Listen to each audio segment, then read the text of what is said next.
How are you? I think you are well by the grace of Almighty. Welcome to my channel. আজকের লেসনটা তোমাদের নতুন ইংরেজি বইয়ের experience 6.2.1 আগের লেসনগুলো যদি তুমি না দেখে থাকো তাহলে উপরে আই বাটনে ক্লিক করে প্লেলিস্টে গিয়ে দেখে আসতে পারো। কি বললো এখানে? Notice the words and phrases used in different writings and their organization in the illustrations. In groups, discuss various linguistic features, easy, first or second person, contractions, imperatives, subjective, objective, polite, casual words used in different writing. You can take notes when you are talking. In the end, present your findings to the whole class. বাংলায় বলা হলো ছবিগুলোতে বিভিন্ন লেখা শব্দগুচ্ছগুলো organisation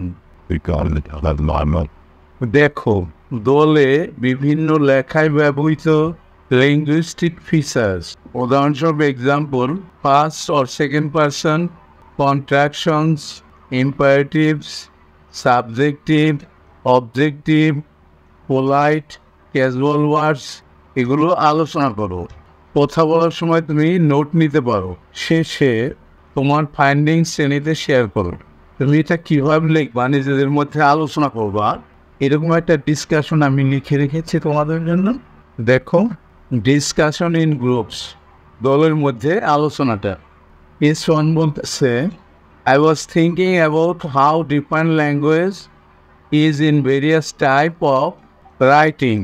বিভিন্ন ধরনের লেখায় ভাষা কতটা ভিন্ন হয় আমি সে সম্পর্কে ভাবছিলাম। Personal letters feel so intimate and use first person pronouns. ব্যক্তিগত চিঠিগুলো খুব আন্তরিক মনে হয় এবং এগুলোতে ফার্স্ট পার্সনের প্রোনাউন ব্যবহৃত হয়। এরপরে S2 বলল, ইউ আর রাইট, তুমি ঠিক বলেছ। Personal letters are more casual with contraction and imperatives. ব্যক্তিগত চিঠিগুলো কন্ট্রাকশন এবং ইম্পারেটিভ ব্যবহারে এগুলোর ভাষা খুব সাধারণ হয়ে থাকে। They feel like a conversation, এগুলো সংলাপের মতো মনে হয়।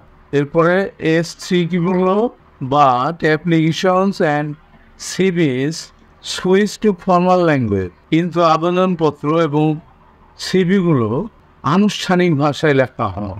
They use the second person and avoid contraction. এরা সেকেন্ড পারসন ব্যবহার করে এবং কন্ট্রাকশন এড়িয়ে চলে। It's all about professionalism. এটা পেশাদারিত্ব বোঝায়।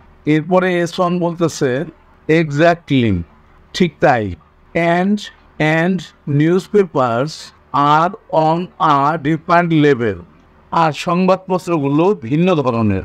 দে are objective and neutral, maintaining a formal tone. এগুলো উদ্দেশ্যমূলক এবং নিরপেক্ষ আর আনুষ্ঠানিক নীতি বজায় রাখে। এরপর S2 বলতেছে, politeness is a big factor too. শিষ্টতাও একটা বড় বিষয়। Personal letters are polite but in a friendly way. ব্যক্তিগত চিঠিগুলো মার্জিত কিন্তু বন্ধুত্বপূর্ণ উপায়ে হয়ে থাকে।